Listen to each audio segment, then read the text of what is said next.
জাতীয় নাগরিক party NCP বাংলাদেশের পক্ষে, সংস্কারের পক্ষে, এদেশের মানুষকে নতুন এক গণতান্ত্রিক কাঠামো উপহার দেওয়ার লক্ষ্যে যে রাজনীতির যাত্রা শুরু করেছিল,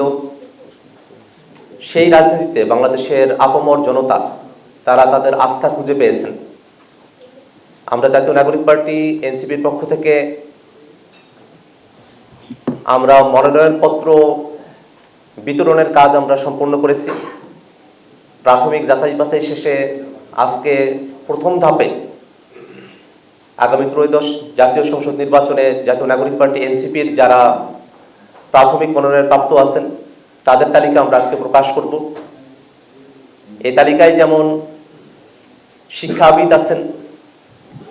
পেশাজীবীরা আছেন, বুদ্ধিজীবীরা আছেন, কৃষকের প্রতিনিধি আছেন, শ্রমিকের প্রতিনিধি আছেন, শহীদ পরিবারের প্রতিনিধি আছেন, ইয়াংরা যেমন আছেন তেমনই ভাবে যারা সানবিট সব দিবে সামাল। সানবিট ম্যাজিক প্রেস ডিশওয়াশিং এর মাথা ঘোরানো সলিউশন প্রাপ্যতা অর্জন করেছেন, তেমন সকলের সম্মিলনে নারী যারা বাংলাদেশে বিভিন্ন ধর্মের অনুসারী আছেন, যারা পাহাড়ের বাসিন্দা আছেন, তাদের সকলের সম্মিলনে আমরা সকলকে ধারণ করে, বাংলাদেশের সকল জনগোষ্ঠীকে ধারণ করে সংস্কারের পক্ষে, হ্যাঁয়ের পক্ষে, নতুন বাংলাদেশের পক্ষে জাতীয় নাগরিক পার্টি এনসিপির প্রার্থী তালিকা প্রাথমিকভাবে প্রস্তুত করেছি। আমাদের মুখ্য সমন্বয়ক এবং নির্বাচন পরিচালনা কমিটির প্রধান যেমনটি বলেছেন যে আজকে আমরা যাদের নাম প্রকাশ করব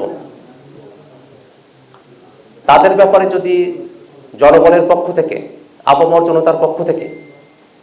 কোনো ধরনের অভিযোগ উত্থাপিত হয়, কারো বিরুদ্ধে যদি ঋণ খেলাপির অভিযোগ আসে, দুর্নীতির অভিযোগ আসে, কোনো ধরনের রাষ্ট্রবিরোধী, সংস্কার বিরোধী কার্যক্রমে যুক্ত থাকার অভিযোগ আসে, জাতীয় নাগরিক পার্টি এনসিপি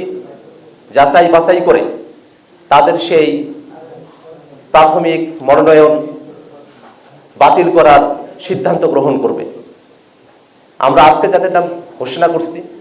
তাদের পাশাপাশি আরো অনেক মানুষেরাই আছেন যারা যোগ্য, দক্ষ, হয়তো সেই আসনে জাতীয় নাগরিক পার্টি এনসিপি প্রাথমিকভাবে আজকে একজনের নাম ঘোষণা করছে, কিন্তু অপরাপর যারা ছিলেন